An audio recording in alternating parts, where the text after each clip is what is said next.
meandering, but it worked. I don't know if it worked. I couldn't hear it. The middle register begins at middle pitch and has a sharp, smooth, steady, sparse timbre. So, sharp, smooth, steady, excuse me, and sparse. So, bung, bung, sharp, smooth, steady, sparse. Bung, bung, bung, bung, bung, bung. Bung, bung, bung, bung, bung, bung. Bung, bung, bung, bung.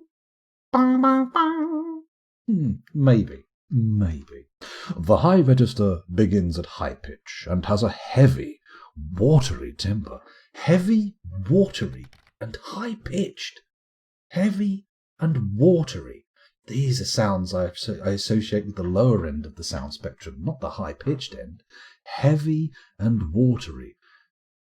I need a piece of music. I mean, maybe I should do Walk again, but I don't feel like there should be something.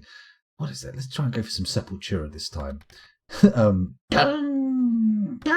it doesn't work. You can't do that one. Chaos AD starts with drums. Tell you what, why not Teddy Bear's Picnic? I'm going to make it watery though. Watery. Yes, that means sloppy mouth. That's Greensleeves, not Teddy Bear's Picnic.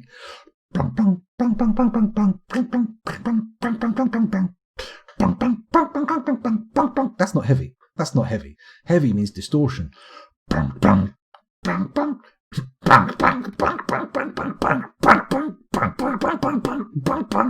God, that one's terrible. That's going bad. The top register begins at very high pitch and has a ringing timbre.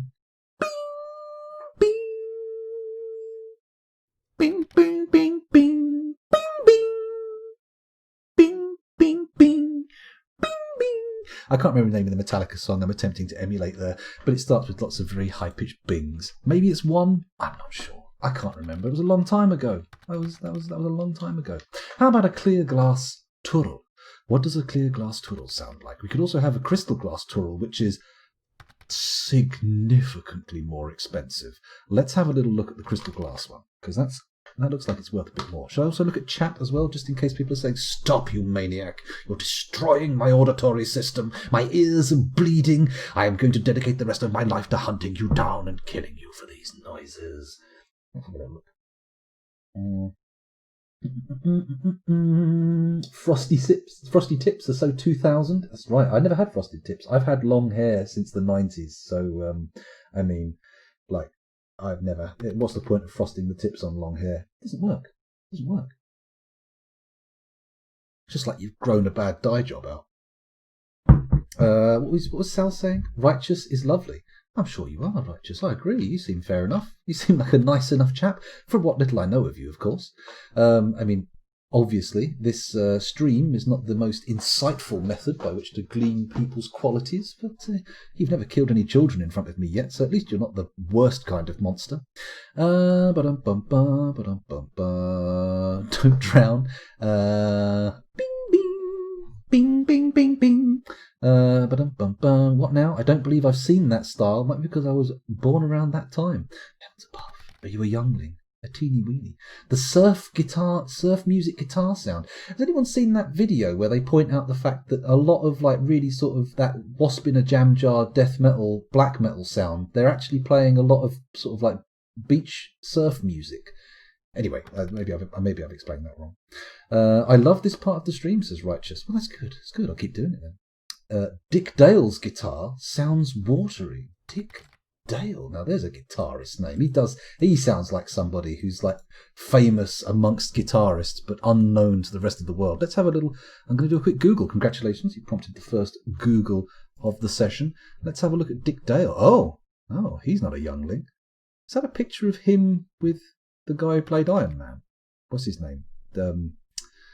Sherlock Holmes. It's not. Dead at 81. Oh, the king of surf guitar. Well, maybe I'll check out a bit of Dick Dale. Although a Dick Dale seems like a euphemism for...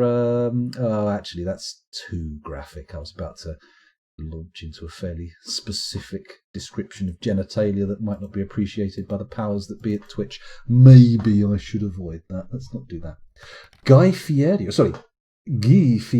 Heavens above. I've never had hair like that.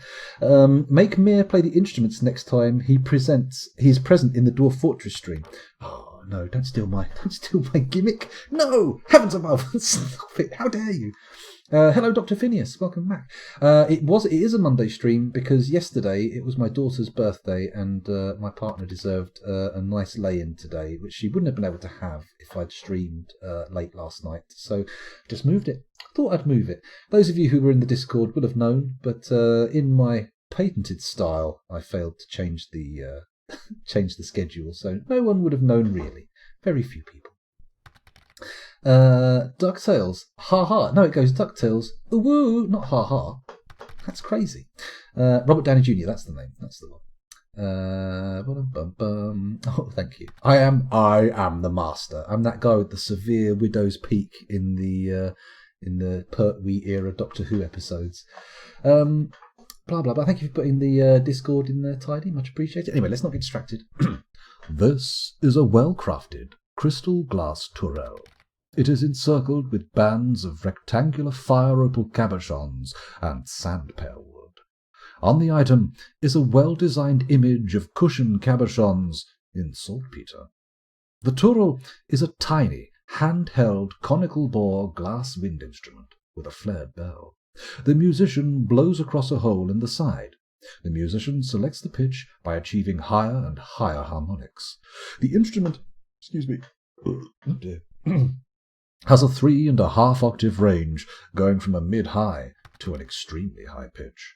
The instrument has a full, strained, fluid timbre. Okay, so it's a little. I'm imagining a sort of glass panpipe, a glass sort of like a hoo hoo hoo sound. Full, strained, and fluid, and it's got to be high pitch. So this one we're going to have to turn to the pitch shift of 4. We're going to give it a little bit of how much? +9 on the pitch shifter, and we're going to go from G sharp F major. I don't know how this is going to sound. Maybe I should put the monitor on so I can hear myself, but then again that may result in self-conscious behavior. So a full, strained, fluid timbre. So full, no, that's deep. It's got to be high. Well, we're going to do that with the pitch shifter, so that'll be fine. Full, strained, and fluid. Let's try it. That's not fluid.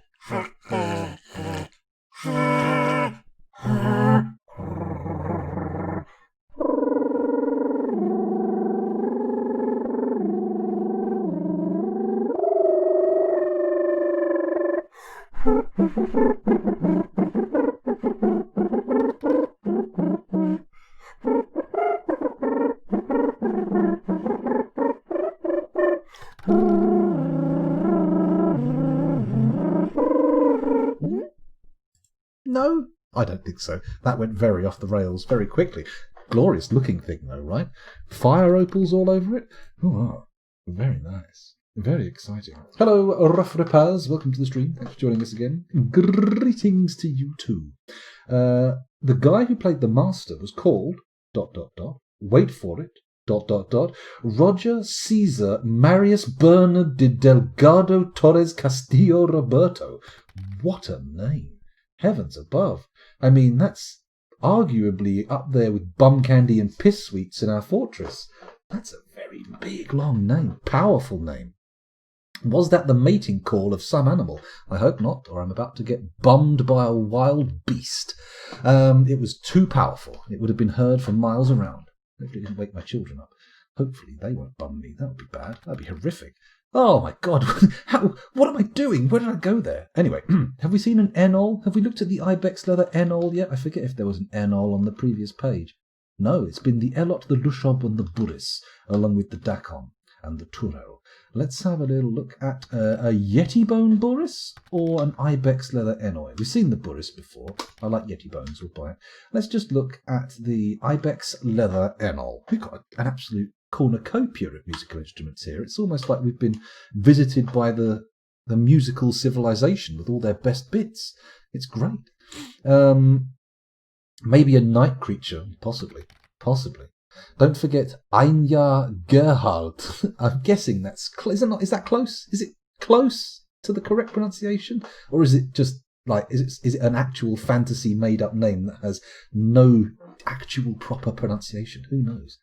I pity the traders who are listening to all this. They'd be like, I'm going to the elves next year. This broker is nuts. No, actually, what's happening is this is the equivalent of people coming into their trade depot, or our trade depot, picking up all the instruments and playing Stairway to Heaven. And she's buying a stairway to heaven. Like that. Which we're not doing. We're not going to do Stairway to Heaven. It's too long. This is an ibex leather enol. The bellows is made from giant one-humped camel leather. The bag is made from ibex leather. The melody pipe is made from hazelwood. The drone pipes are made from peach wood. The enol is a large hand-held wind instrument through which constant airflow is maintained by use of a leather bag, itself supplied by a leather bellows. The musician selects the pitch by pressing keys to stop holes in the wooden melody pipe attached to the bag. That's very halting. The melody pipe is a conical bore tube. 2 wooden drone pipes provide constant accompaniment. The instrument has a 3-octave range, going from a very low to a middle pitch. At all pitches, the instrument has a thin, sharp, smooth, evolving timbre.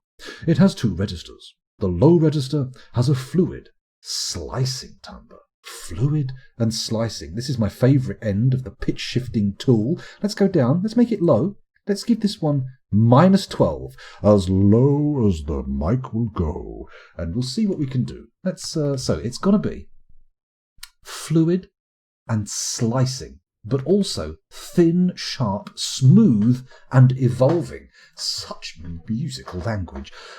Thin, sharp, smooth, and evolving. And we've got to remember it's a constant drone. So it's like a but evolving, so but sharp. So how does that work? Sharp, smooth, and evolving, fluid and slicing.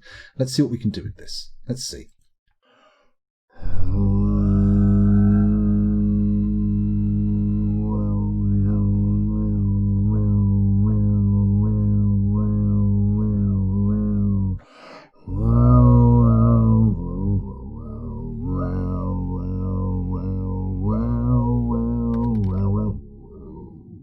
Get a bit too deep.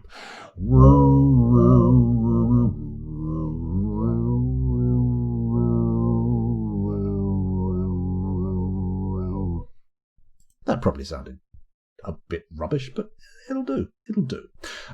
The high register begins at a mid-low pitch and has a fluid, wispy timbre. Okay, mid-low. So that's down to 6, not 12. Let's do this. And this time we'll make it all wet. No dry. Here we go. So what am I going to do here? Fluid and slicing? No. Mid-low pitch, fluid and wispy. Fluid, wispy, yet thin, sharp, smooth and evolving. Fluid and wispy.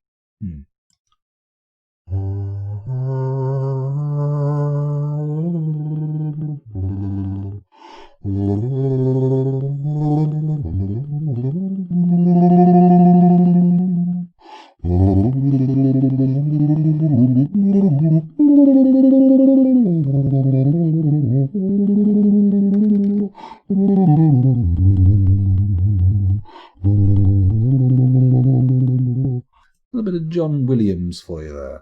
Good. Oh, that probably came out barely acceptable. But it's good, because we've now done the enol. How many more musical instruments? A conglomerate sissel, an goat bone elot, an iron ron. Good evening. My name is Iron Ron. I have a will of steel. Well, iron. Let's have a look at the ibex leather enol. What's that like? Is that the one we just looked at? It is, yes. We just looked at the enol. Not that. Let's look at the conglomerate sizzle. Conglomerate sizzle? Sizzle? Sissel? Sissal? Sissel. We'll call it a sissel. This is a well-crafted conglomerate sissel. The keyboard is made from brimstone. Oh, very metal. The case is made from conglomerate. The bells are made from bayberry wood. That's not very metal. Bells, not particularly metal. Well, I don't know. I suppose we've got that beginning of, what's its name? Earth by Iron Maiden. Dum, dum, dum, dum, dum, dum, dum, dum. I'll give it a go. This object is adorned with hanging rings of well-crafted orthoclase and menaces with spikes of finely crafted smoky quartz. The sisal is a huge, stationary stone musical instrument about which hang 82 wooden bells. Wooden? The musician uses a stone keyboard to select which of these bells are struck.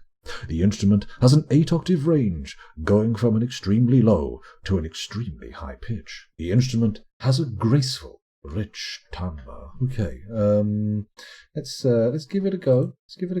I'm going to fiddle with the pitch shifter just a bit more for the sake of it, because it's bells. I mean, how exciting can bells be, right? How's Bells by AC/DC. Boom, boom, boom, boom, boom, boom, boom, boom. Boom, boom, boom, boom, boom, boom, boom, boom, boom, boom, boom, boom, boom, boom, boom, boom, boom, boom, boom. I'm waiting in my cold cell. Sorry, carried away there. Oh my God! Hang on. Boom, boom, boom, boom, boom, boom, boom, boom, boom, boom, boom, boom. Oh.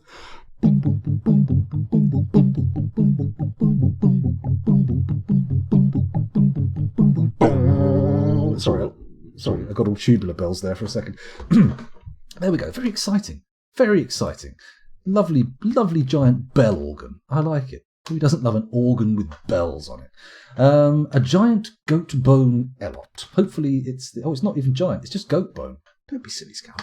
Don't call it giant. It's not giant. It's just goat bone. Let's have a quick look at the old chat. Someone said, like a didgeridoo. Oh, wow. Indeed, excuse me.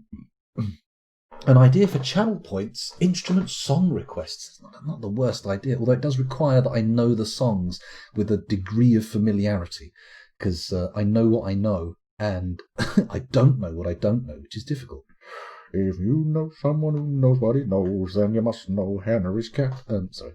Alcera says, like a dirigible. A dirigible is a large, floating, lighter-than-air craft with a wooden pipe sticking out the back that vents gas, driving the craft forward and making it go wow, wow, wow, wow, wow, wow, wow, wow, wow. That is a dirigible do. Thank you. Gondor calls for aid.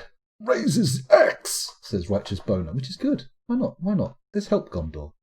I feel you must buy the Sal instrument. There's a Sal instrument. Well, I think I will. We'll see if we can get her to learn to play it. Steel puzzle box. Now, you know what? I'm not sure about steel puzzle boxes. The idea of puzzle boxes very much in my mind resonates with the concept of the lament configuration, and I don't want a load of old pinheads running around my fortress. Not the Sideshow Carney type. I mean the kind that have got like nails banged into their face. That's not ideal, is it? You don't want a chatterer or a butterball. I guess this is a pipe organ, but with bells. Very much so, Dragonwind, very much. It would go great in a citizen-only tavern, but we are going to buy all these instruments. We've got the cash. It'll be fine. Michael Myers, yes, somebody picked up on the tubular bowls. That's actually a very interestingly described instrument. I presume you're talking about the bell organ. It does sound pretty cool. I like the sound of it. Not as cool as the sort of bone banjo we had earlier. Play my bone banjo, baby. It was sisal, but close enough. Oh, that's not a bad idea. Yes, it does have a certain sal synergy to it. A little bit of, what's the word? I think synergy was the word. Shit. I came up with the word and carried on looking for it. What an idiot. Mama meme again. That's right, Sal. You're birthing many memes along with little babbies in the fortress. Let's look at the goat bone elot before we get distracted too much by chat. This is a well-crafted goat bone elot. The neck is made from groundhog bone. The neck is made from groundhog bone. The neck is made from groundhog bone. Oh, you see what I did there? That was a groundhog joke. Oh, clever me. Pat yourself on the back, scoundrel. Thank you. Thank you. Nobody else will. I know, they don't like that. The body is made from goat bone. The strings are made from cave spider silk. The plectrum is made from crystal glass. The elot is a mid-sized, handheld, silk-stringed instrument with a bone neck connecting to a bone body. The strings are tied from the top of the neck down over the body, and the musician picks the 6 strings with a glass plectrum. Frets on the neck allow the musician to alter the pitch. Tuning is accomplished by pegs. Tuning is also possible using small levers. The instrument has a 4-octave range, going from a mid-low to a very high pitch. The instrument has a vibrating, fragile timbre. Is this not exactly the same as a previous instrument? Hang on, did we look at an elot on the previous page? It's the fucking first thing we looked at. No wonder it sounds familiar. God damn it. Tricking me into my second elot. How rude. Let's look at iron ron, and then we're done. It's an expensive instrument. The iron ron is up there with the bell organ and everything. That's big bucks. 1930. It's a Great Depression's worth of money. Let's have a look. This is a well-crafted iron ron. It is encircled with finely crafted rectangular cinnabar cabochons. The neck is made from earthenware. The body is made from iron.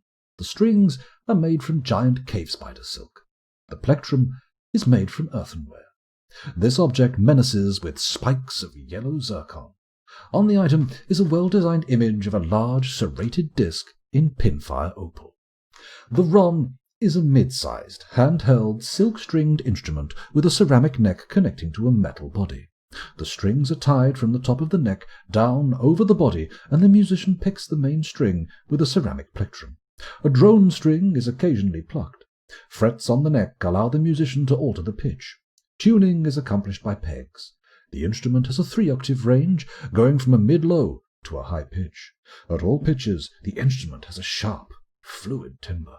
It has 2 registers. The low register has a wavering, slicing timbre. So, wavering, slicing, while also sharp and fluid. Wavering, sharp, slicing and fluid. And we're looking at a plucked, single-stringed instrument. Fluid, sharp, wavering, slicing. So it's got a boom, mid-low to a high pitch. So let's start mid-low, low register. Boom. That's not wavering. It's not slicing. It's certainly not sharp or fluid. I got that totally wrong. Boom, boom, boom, boom. No, wavering. Boom, boom, boom, boom. Boom, boom, boom, boom, boom, boom, boom, boom. Slightly wavering, but not wavering enough. Wavering and slicing. Boom, boom, boom, boom, boom. No. Fluid but sharp. Bung bung bung bung bung bung bung bung bung bung bung bung bung. A bung ba-dum ba-dum ba-dum ba-dum ba-dum bung. A bung ba-dum ba-dum ba-dum ba-dum ba-dum bung. This one's really going nowhere. I don't feel like I've even got the slightest of hooks on this one. Let's go to the high register. The high register begins at middle pitch and has a full, strained timbre. Okay, full and strained, plucked instrument. Bung, bung, bung,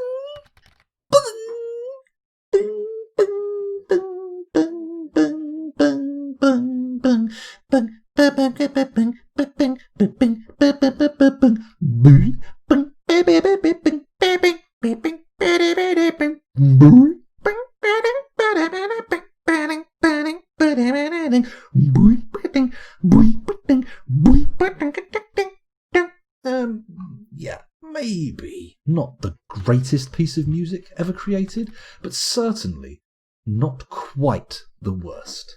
I mean, the iron ron, difficult instrument to mimic, but we will purchase it anyway. Anyway, now we've made it through all the musical instruments, it's time to re-engage Swirwer. Oh, beautiful Swirwer, lifting the weight of responsibility for music from my shoulders. I like it. Thank you, Mr. Swirwer. Thank you, Simon. Oh, hang on a moment. A little bit of a pants crime going on there, but that's fine. You can't smell it.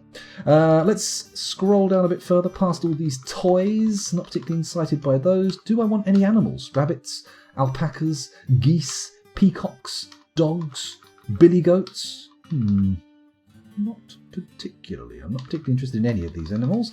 Keep going. Ducks, cows, ewes, cages, blah, blah, blah. Horse, water buffalo. We've already killed all of our water buffalo. Butterflow. I keep saying butterflow instead of buffalo. What am I, some kind of 4-year-old? Buffalo milk barrel could be used to make, what's the cheese? The white cheese that comes in the watery little pouch. Mozzarella, that's the one.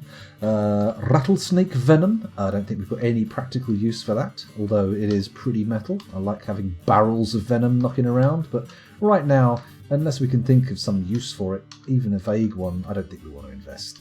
Willow barrels. Willow! Bismuth bronze picks.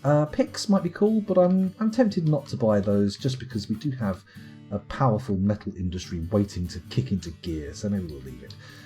Picks, training spears, crossbows, steel maces, hammers, bismuth bronze breastplates, ostrich leather shirts, llama wool sock, blah blah blah blah blah blah blah, bucklers, shields, helms, mittens, sandbags. Oh, my favourite Simon Sweller song.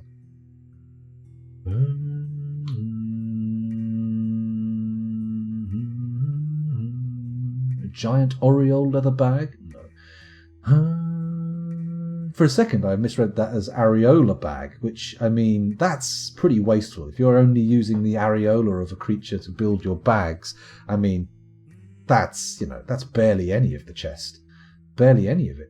A quicklime bag, a dimple dye bag, peachwood chest, alpaca wool bag, groundhog leather bag, groundhog leather bag, groundhog leather bag. Boom! Oh, I did the same joke twice. That's a callback. Oh, it wasn't long enough. Fuck. Gypsum plaster. We have some of that in stock already. Don't really need to keep that. Dwarven sugar. I feel it's a euphemism for cocaine, but whatever. Give me some of that sweet dwarven sugar. Say hello to my my big friend. That's what the dwarf would say, wouldn't they? That's all reversed. Cave spider silk bag, llama wool bag, wheat flour bag. Oh my god, this trade is taking forever. If they hadn't brought so many musical instruments, it would have been done ages ago. What a bunch of bastards, eh? Absolutely outrageous. Sand pear wood, pigtail bags. You know what? Let's buy all their cloth and all their leather, because I'm sick of being bottlenecked by cloth. I want my dwarves to be able to touch cloth whenever they need to. Or touch leather, which is less euphemistic and humorous, but still. Whatever. Cloth, blah, blah, blah. Man, they bought quite a bit of cloth. They bought a lot of cloth and a lot of leather, including swan leather and giant bobcat leather. Bobcat Goldthwait directed a quite amusing film about Bigfoot and is apparently quite the believer. Oh, no. There we go. Chestnut cloth bin, a leather bin, plum wood leather bin. Sounds like a name of a gnomish porn star. Hello, my name is Plumwood Leatherbin. Cloth bin. I've got to upend my love sack into this lady's visage. Oh, that's very graphic. Did you need to say that? No, I didn't, and I'm not even real. I'm just you putting on a silly voice. Oh, fuck you. Why'd you have to break the illusion? Let's go and keep doing these cloth bins. Jesus Christ, it's tedious, isn't it? When there's no musical instruments, trading gets a little bit boring. A little bit boring. So boring, I do inadvised, funny-voiced sex jokes. Nobody wants to hear inadvisable, funny-voiced sex jokes. If they did, there would be whole channels dedicated to it. Kiwi leather. You need a lot of kiwis to make any kind of significant clothing. Even a loincloth is going to be difficult. Oh my god, let's not go down the eagle leather loincloth path again. A brass amulet, quartzite amulet, bronze bolts, copper bolts. Yeah, I'm not interested in bolts. Horse bone ring, probably used in acquiring racehorse semen. Large pear-cut bone opals, octagon-cut black pyrope. Anvils. Oh, baby, do we need anvils. Let's buy all of their anvils. Giant eagle meat. Let's buy all their food as well. Just for the sake of variety. We'll allow our boys to start cooking like crazy. Make whatever they want. Cook to their artichoke heart's desire. Capers, caper berries, muskmelons. I reckon muskmelons probably call child rescuers paedophiles. That's not a very good joke, is it? It's a terrible joke. Should probably just leave it. Sheep wool yarn, blah blah blah, copper chain leggings, copper greaves, giant dingo leather backpack, chicken leather quiver, yep, enormous corkscrew, goat cheese, let's buy some cheese, sweet sweet cheese, the fromage, if you will, of this world, very different from frottage, don't mix them up, it's going to be a bad day if you do. A bit of hog cheese, lovely. A walnut wood splint, apricot wood crutch. Somebody responding in chat to the word frottage. Uh-oh, that's incriminating. Animal embryos, a copy. This is getting very weird. Scientific. Hello, Fry Guy. Welcome back to the stream. Thanks for joining us again. If you go down to the pub today, you're in for a big surprise. If you go down to the pub today, there's someone who wants to incise. Oh my goodness. Oh my heavens above. A poll that decides if the tourist trap is made or not. Well, I think the tourist trap is intended to be made. We don't need a poll. I'm going to get round to it. Just maybe not this evening. Maybe not this evening. Dwarven baby pacifiers made with real elven areolae. I don't know if that's a good idea. That's going to give dwarves all sorts of conflicted messages and ideas. Even hewn from the elf it originally belonged to. It's gonna put Babby in a weird position. Sal, sorry to go on for so late that it cripples your ability to continue, but hopefully people will be able to put up with a bit more of this nonsense and it will be almost good enough to make up for it. Hopefully. We'll see. That's right, my music is well known to put people to sleep. Go to sleep, little one, close your eyes and slumber. Q bin makes this a lot easier. Druid's Mead. You're right, searching for bins and doing it in one go would make it a lot easier. It's a shame I didn't look at chat until after I'd done it. What a fool. They're my best voices. Oh, Fry Guy, thank you very much. I try. Make an inn named the Tourist Trap for tricking and killing visitors for our vampire, especially bards, so he can put the bard's books in a library called the Library of Extinguished Songs and Exsanguinated Bards. Could give it a go. Do we have the wine for that much cheese? We'll be able to make it, Fry Guy. Don't worry. The cheese and the wine, they'll come together. Come together right now. Bukaki. Where were we? Books. Animal Embryos is a book. That's right. It is. Let's have a little look at it. Let's have a look at Ignore My Terrible Beatles. Joke. If for want of a better word. Let's have a look at Animal Embryos. This is a turkey parchment scroll. The rollers are made from horn silver.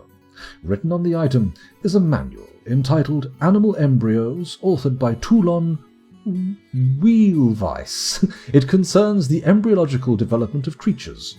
Overall, the prose is not awful, but not very good either. Oh, it's a shame. It is the laboratory oven. Okay, let's have a little look. This is a well-crafted great horned owl parchment scroll. The rollers are made from native copper. Hiccuping and burping again. How crude. Written on the item is a manual entitled It is the Laboratory Oven, authored by Go-To Village Heats. It concerns the construction and use of a laboratory oven. The writing has a very serious tone. Overall, the prose is not awful, but not very good either. Oh, okay. Very fun. Foraging behaviour exposed. Now, this sounds like clickbait, if ever I heard. Let's have a little look. This is a Pack Devil's Catastrophe parchment scroll. The rollers are made from jet. Written on the item is a manual entitled Foraging Behaviour Exposed, authored by Nemo Lobsterally. Lobsterally. It concerns the foraging behaviour and diet of creatures. The writing is quite touching, yet it is somewhat showy. Overall, the prose is not awful, but not very good either. Touching prose about foraging behaviour. Intriguing. This little squirrel cannot find enough nuts to sustain itself through winter, and so will perish in the colder months. Very touching. Silver Ron body. Hello, what's all this about? I wish I could get a silver Ron body and get rid of this gut. That would be nice. Looks like we've got past... Oh, no, there's more books. The World of Trade. This is a giant Wolverine parchment scroll. Schnicked. The rollers are made from nice. Written on the item is a manual entitled The World of Trade, authored by Inefa Winterhomage.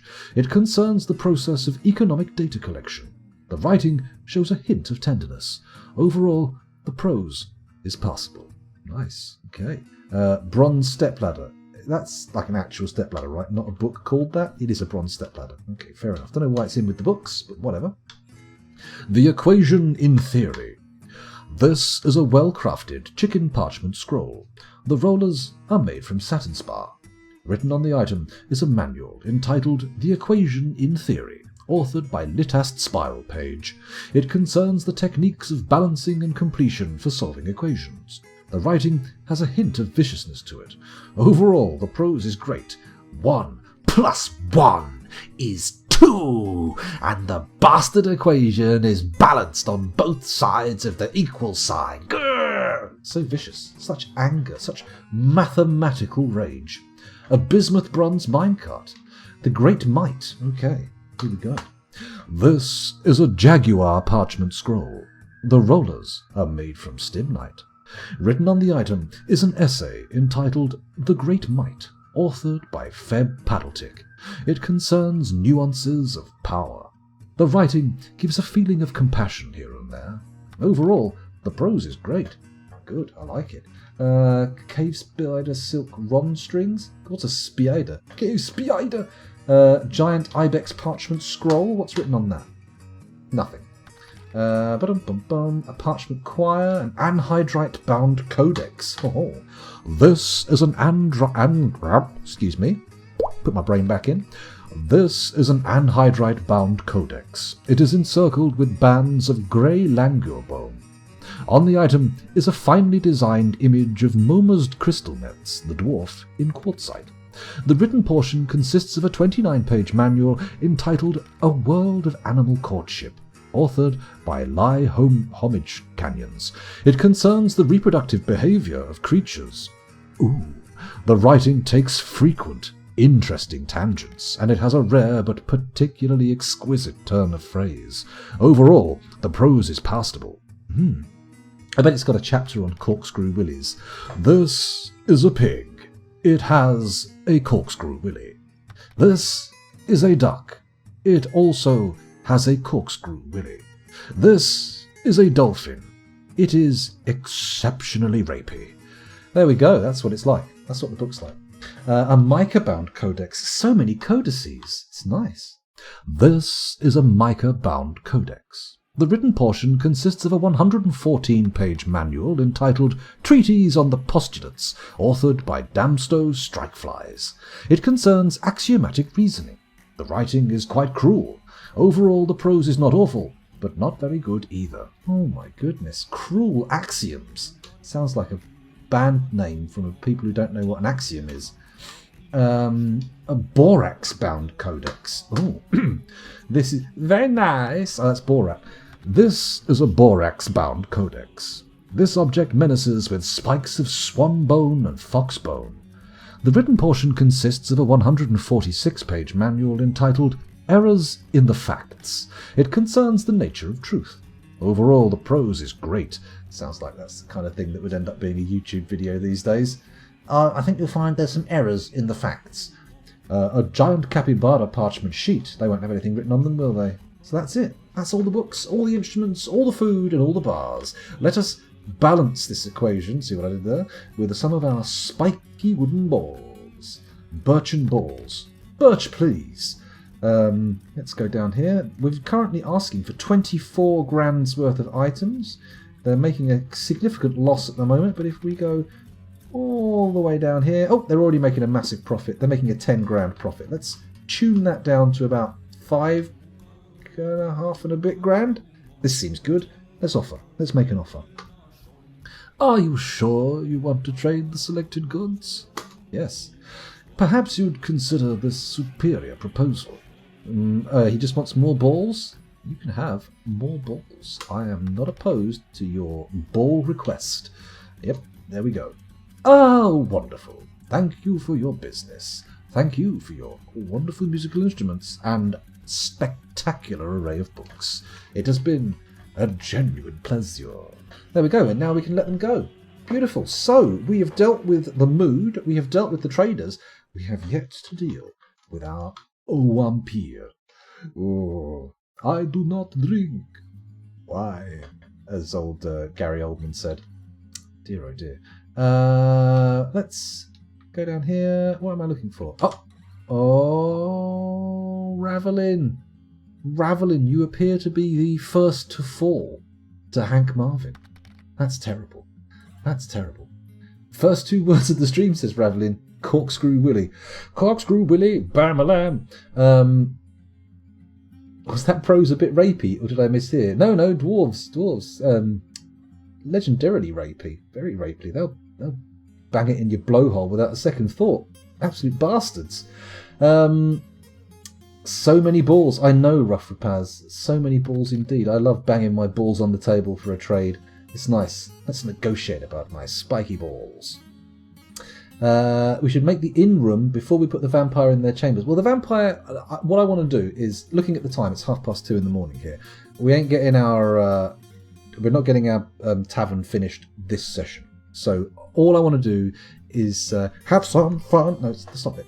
All I want to do is get them in there to start with, and then once they're in this little room here, question mark, let the mouse go.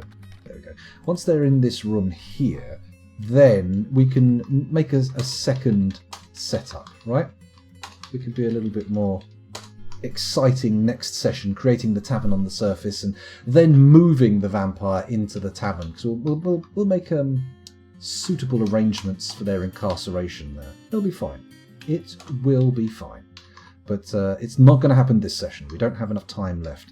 Too many musical instruments distracting me. Far too many. I'm just going to do a quick population check. Let's go over to Dwarf Therapist. Let's sort by nothing. We had 71 adults, 6 children and 2 vulnerable babies. Now let's have a little refresh and see what that should be. 76 and 2? Oh.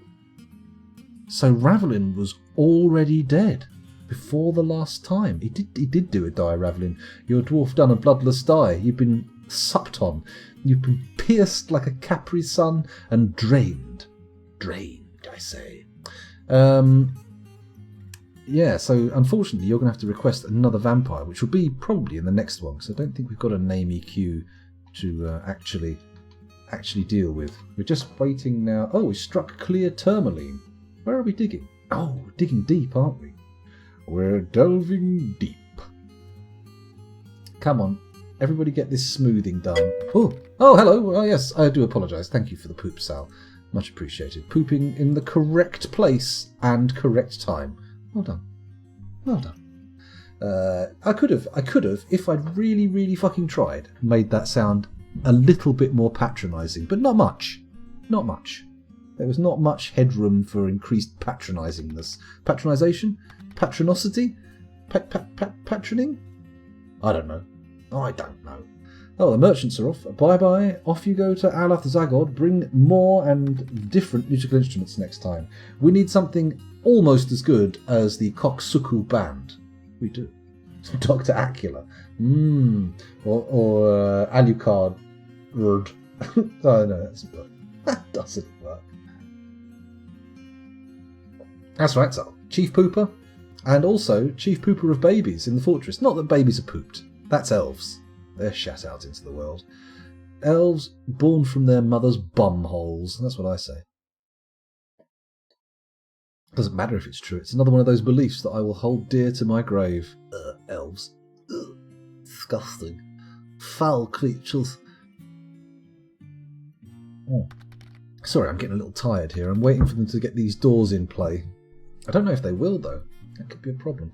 Tell you what, squad, the Golden Bows, B, there's our Boran military. Let's order them to move to the deepest room of the vampire complex.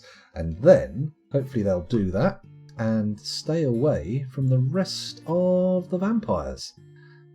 And we'll have no more Ravelin incidents. That would be nice. We don't want the fortress unravelling before our very eyes. Oh, heavens above. What punsmithing. Amazing.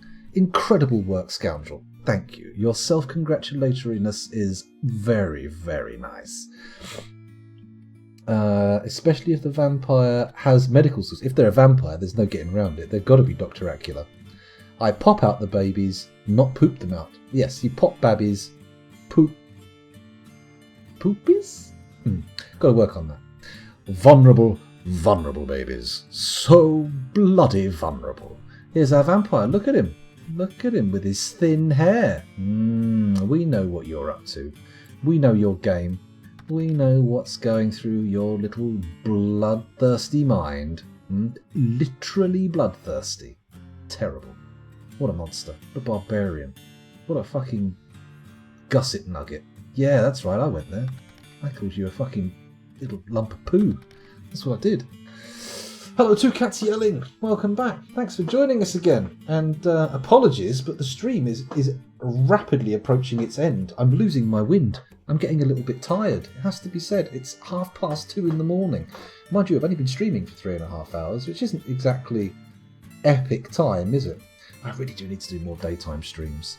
It's not like the kids have been asleep for the majority of this stream, so it's kind of like unnecessary to do the late night thing. I know, I'm positively black and white, aren't I? Fortunately, I'm fine. Unfortunately, my webcam has completely died. There's been a little bit of excessive wire wiggling, which has caused it to completely go kaput. And sadly, getting a webcam at the moment is a bit of a pain in the arse. They're expensive, and I'm just going to leave it for a while, stick with the slideshow, and then one day there'll be a lovely treat and my actual live face will return to the stream. But I wouldn't hold your breath for it. That would be a catastrophically bad idea, almost guaranteed to end in, is it suffocation if you hold your own breath? Asphyxiation? Asphyxiation. I'm going to guess it's asphyxiation. So, seeing as the vampire's standing in there and the door placements have been designated, I'm going to pause the game and we're going to do a little wrap-up glance around and see what's going on before I finish the stream. And then we'll look for somebody to raid, seeing as old Sal isn't going to be starting up again, which is a crying shame, a tragedy, an absolute horror show. However, there's bound to be someone else streaming Dwarf Fortress, right? And if not, I'll just send you off to somebody interesting. Oh, poor old Sal. I mean, I can agree. I can relate. I'm also feeling pretty knackered. But that's it, you know. Sometimes sleep or lack thereof catches up with you. And often that's at 2:30 in the morning. So, now that we're doing that, let's have a little recap and then I'll look at who's streaming. So, Vampire Quarters or Temporary Vampire Holding Pen, on its way, ready to go. Even the door designations have been placed. Cavern Baffles. Oh yeah, we built bridges down in the Cavern Baffles, didn't we? Ah, yes. So they'll need hooking up to levers next time. However, they're definitely there. We also carried on digging deep, didn't we? We sent our little miners diggly wiggling down into the depths, and they have discovered absolutely nothing. While we're here, let's just designate a bit more downward dig. Actually, you know what? Let's whack in another cavern baffle. Whack in cavern baffle, of course. No relation, it must be pointed out, to Joaquin Phoenix. There we go. I was trying to think of another mythical bird so I could do a whack off joke, but it didn't work. Didn't work. I just got left completely flummoxed. So, back to the surface. Everything's looking pretty decent up here. The traders have gone by the looks of things. The graveyard's only got a few corpses in. Very nice. The starter fortress is looking like, frankly, more than the foothold it was intended to be. We are going to have to start digging the fortress proper soon, especially with this very, I was going to say mediocre dining hall, but it's worse than mediocre. It's pretty shit. I don't think Immortan Joe's going to be even giving it a sideways thumb. It's pure downward thumb. We've bought a shitload of anvils so we can put the last 3 magma forges into play. That'll be nice. Then a bit further, the caverns are still quiet. They're not sealed off yet, but they are trapped off, and we do have some doors between us and them. That's good. So, oh, and the farms. How are the farms doing? Yes, the farms are. Brilliant. Well, those of you watching the YouTube video, thank you very much for doing so. It's been a pleasure recording for you, and I'll see you in the next one.